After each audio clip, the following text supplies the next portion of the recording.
Hello guys, once again, this is Art. The last video I talked about my first DUI, and I said the next video I'm going to talk to you about my second DUI. And in the video after that, I'll talk a little bit more about my views on AA. For one thing is that I do this for fun, some inspiration, and maybe I can help others in their situation and as they help me out. First, I had two DUIs. Now in Michigan, that's not that bad, but it is bad. But Mad and Sad lobbied heavily in Michigan to make the drunk driving laws tougher, and they did. So that means on the third strike, it becomes a felony. And if you get a felony for drunk driving for three or more times, certain jobs are no longer access to you. So basically, you might lose your job and stuff like that.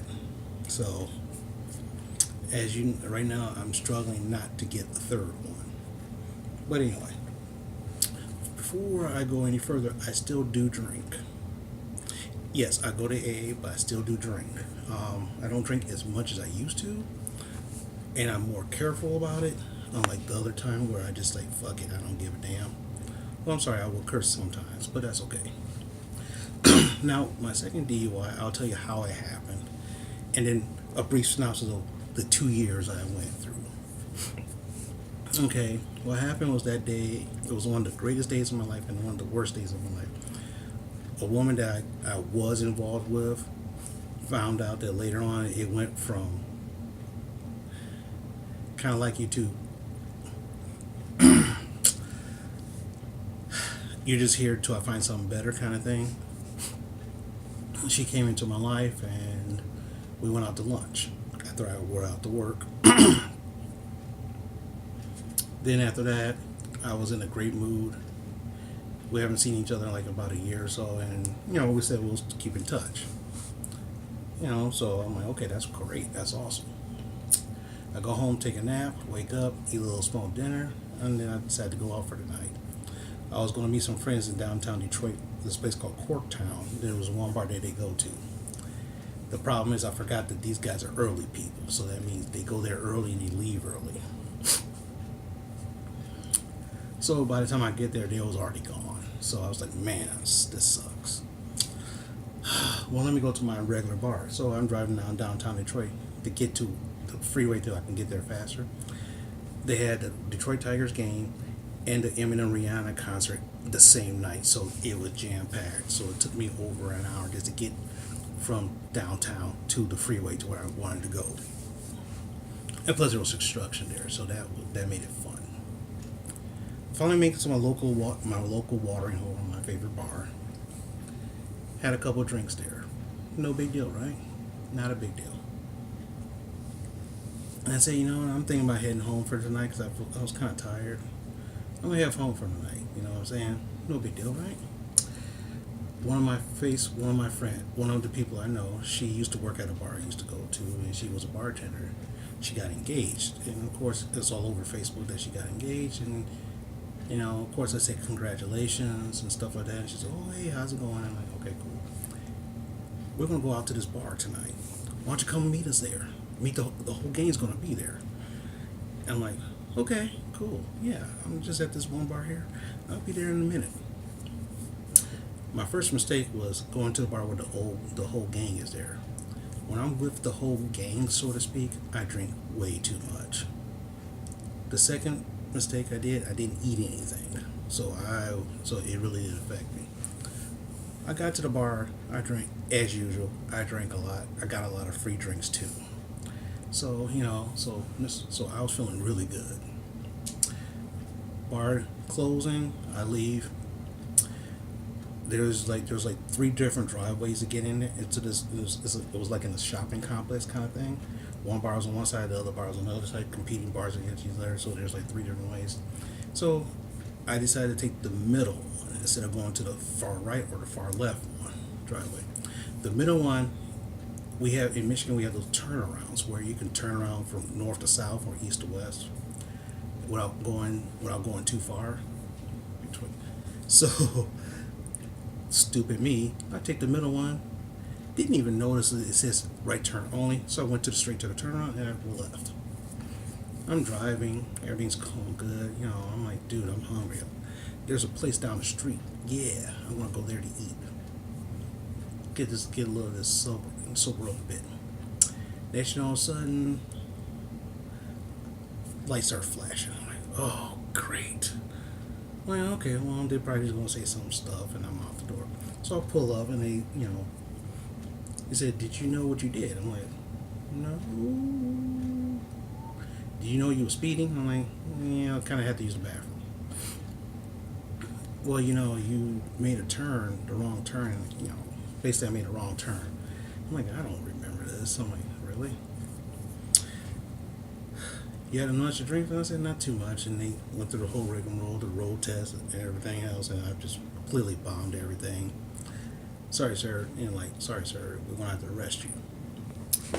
Now, now the funny thing was, they pulled me over in the police station, and I looked up. I said, "Wait, hold on a second. Isn't this the police station? Don't tell me you just pulled me up. You just pulled me you pulled me over in the police station." And then, and what happened? They started laughing. Of course, I wasn't laughing at the time, but I'm like, this fucking sucks. So they had to put handcuffs on me, put me in the backseat, and drive me 20 feet. They couldn't just walk me there; they had to drive me 20 feet. Told my car and all sorts of shit. "Oh, we're gonna grab your phone. We're gonna shut your phone off so you won't lose power." I'm like, okay, cool. I'm like, thanks, man. That's great.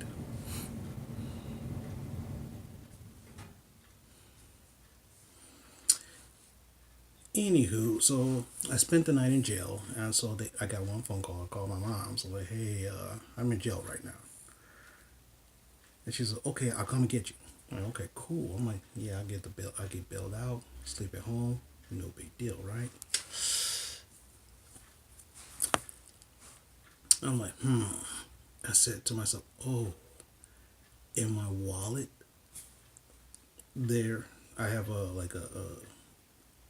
emergency package plan for like towing and stuff like that, and it's for arrest bonds. Like, oh, I can use this to get the hell out of here." Yeah, it was for $500. Like, oh my god, they wanted $750 to bail me out. The one I got now is 1,000. So, yay me.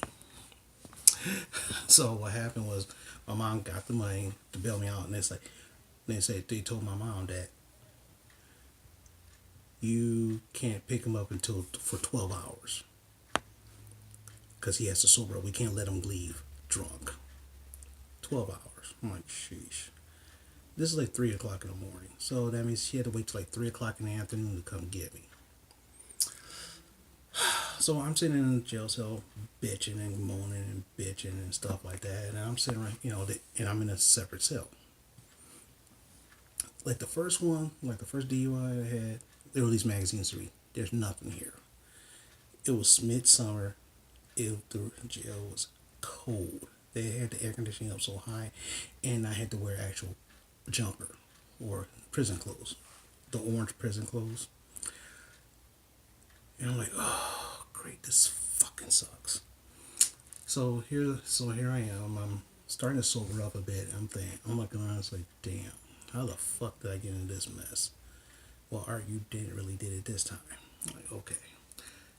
Thing is, I said, all right, well, this is your fault. You shouldn't have drank so much. Obviously. Two, you should have just slept in your damn car like you would have normally do. But then again, they probably would have knocked on the door and probably arrested me anyway. Who knows? Who knows? I could have played off. Didn't the bouncers put me up in here? So here I am. So what happened? These guys are talking. They're talking to each other through the cells. Like they're facing kind of like not facing each other, but diagonal. One guy was in there because he basically tried to steal a $1,500 TV from Walmart. The other guy had all these warrants and shit like that. And I'm sitting right here like, I'm just a drunk driver. They're treating me like These motherfuckers. So the next day, they give me some food. They give me a honey bun, which kind of jacked up my diabetes so high.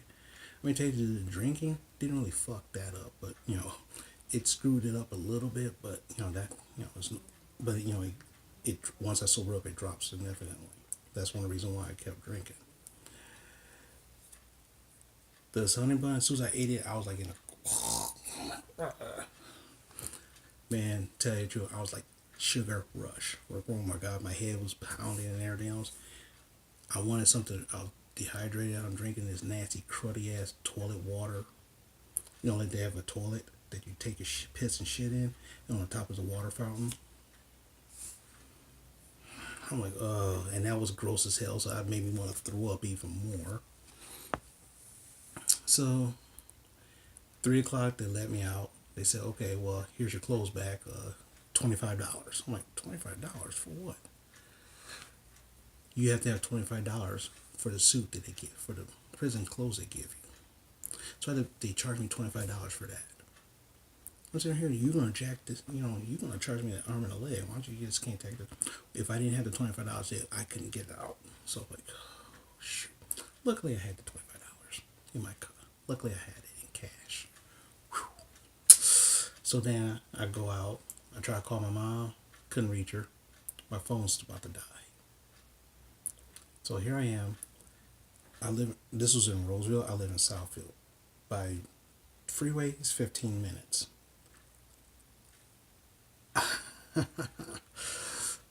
So I had no idea if she was on her way or not. So I'm like, dang. So what happened was there was a payphone. I was like, oh, there's a payphone. Had some change. Can't reach her. Okay. Walked down to the store. Buy some Gatorade. I said, hey man, can I use your phone? I just got out of jail. And my phone's about to die. I said, oh yeah, go ahead. Then again, since I bought a Gatorade and something to eat a little bit, I think that's the reason why I called her and said, hey, they just released me. Can you come get me? Okay. She's on her way. I get home, take a shower, eat something, feel better. Trying to figure out a way to get back and forth to work. Luckily, a friend of mine said, okay, no problem, I'll take you back and forth. Not a big deal. So I got lucky there.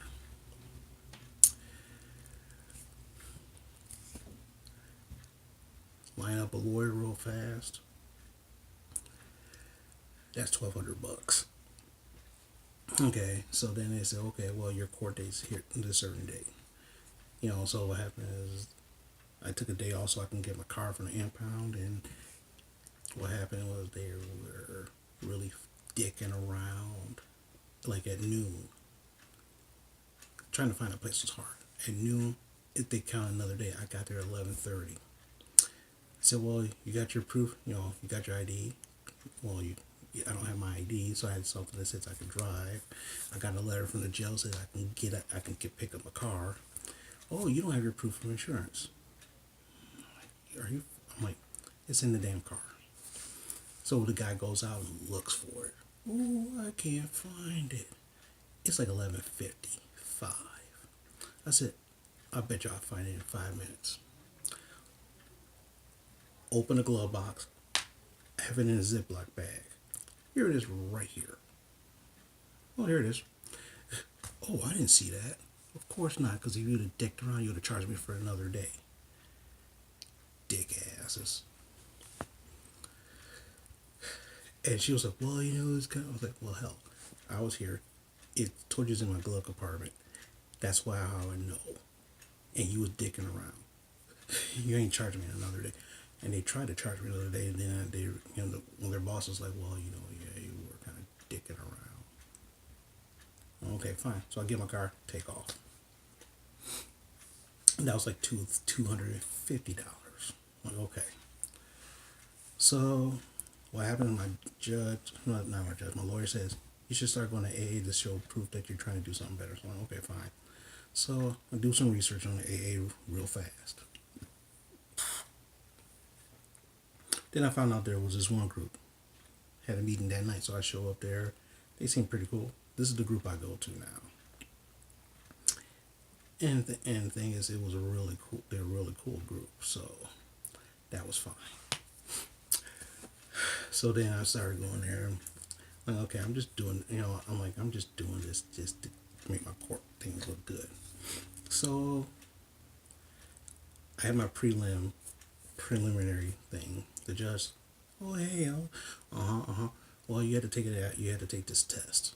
Okay, so I had to take this test to see how much. It's an alcoholic assessment test. That was $150.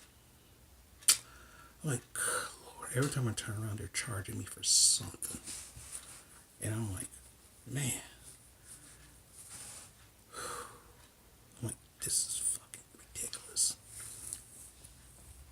So far, so I'm like, okay, fine.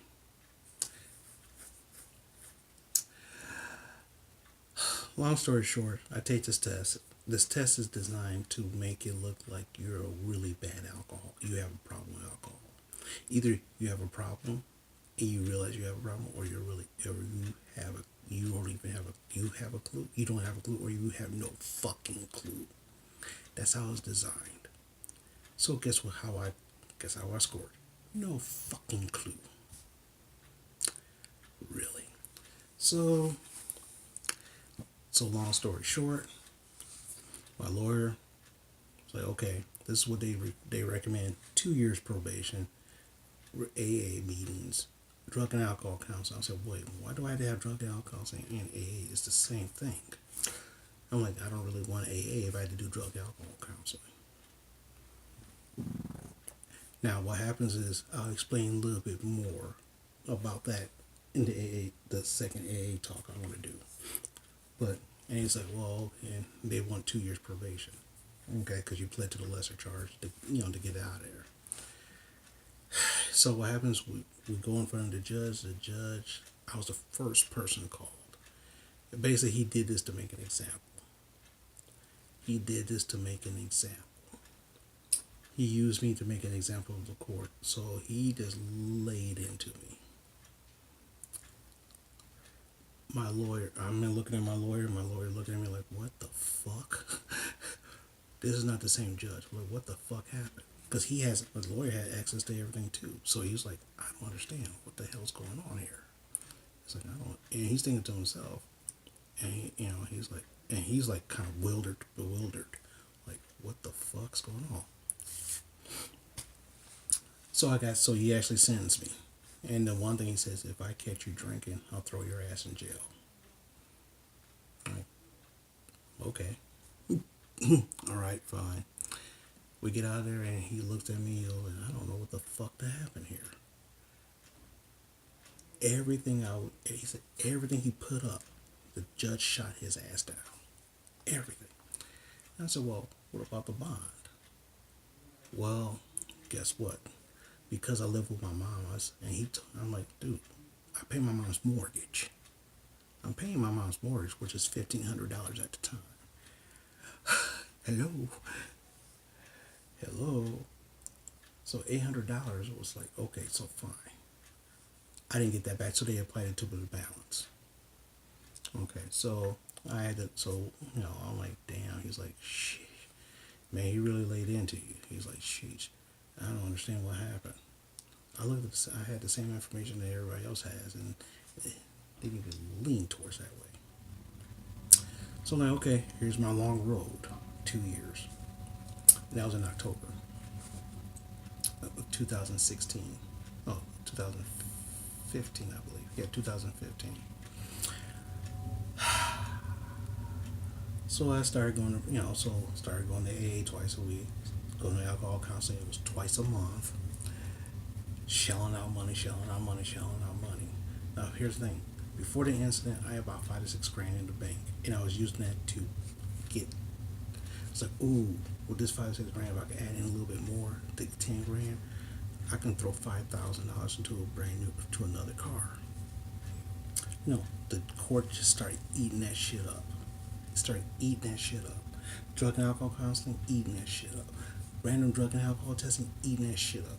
Everything was eating that shit up. Then what happened? My car goes down. that ate up a lot of that too. So basically, by the time I was actually mobile, I was living check to check. Yeah, tell me about it. And so for 2 years, I struggled. Not to drink. Not drinking. Drinking wasn't that much of a problem. Not drinking wasn't a problem. The problem was financial. Because all the money I'm shelling out to survive and live. See, the first DUI I had, I wasn't paying a rent or a mortgage, so I was banking money. This time I am, so you're trying to survive all this stuff, and then plus I was trying to pay that car cost down as fast as possible. Fast forward to about a year and a half later, everything's going well. Everything's going flipping well. And then again, there's a couple of probation stories I could tell you in a different video, so watch out for that one. They're pretty funny. Sorry, this weather's killing me, so it's making me like my sinuses acting all crazy.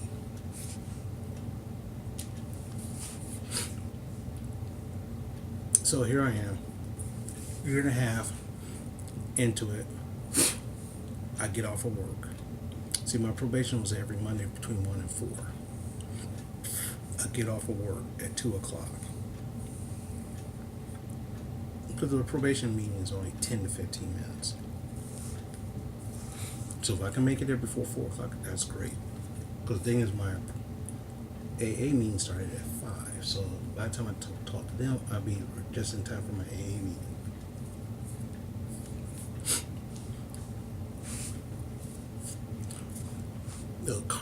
There was an accident which blocked traffic, so I technically missed. It was like, and by the time I was diverting, going all this way, by the time I reached the probation office, it was closed. I missed it by 15 minutes, so I violated. I get the letter I violated, I report, tell them what happened. They said, well, yeah, they knew there was something going on that day, so they gave me a chance. They bypassed that chance, so that's good. Charged me $100 more. Okay. A couple months later, my car died.